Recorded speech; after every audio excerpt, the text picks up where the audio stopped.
இமயமலை அடிவாரத்தில் ஒரு அமைதியான மடம். அங்கே ஒரு ஞானியான சாமியார் இருந்தார். ஒரு நாள் ஒருத்தர் வந்து, "ஸ்வாமி, கெட்ட ஆசைகள் என்ன விடவே மாட்டேங்குதுன்னு" சொன்னார். சாமியார் சிரிச்சுக்கிட்டே, "ஒரு சின்ன கதை சொல்றேன், கவனமா கேளுன்னார்." ஒரு ஊர்ல குப்புசாமின்னு ஒரு ஆள் இருந்தான். அவன் எப்பவும் ஒரு பழைய தொப்பி தான் போடுவான். அந்த தொப்பி இவ்ளோ பழையது, எல்லாரும் அவன தொப்பிசாமின்னு கூப்பிட்டாங்க.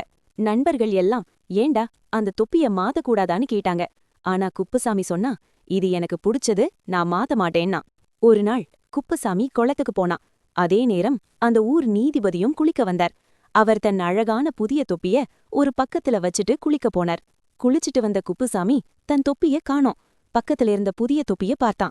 இதுதான் என் தொப்பின்னு நினைச்சு அத மாட்டிக்கிட்டு போயிட்டான். நீதிபதி வந்தப்போ அவரோட தொப்பி காணாம போச்சு.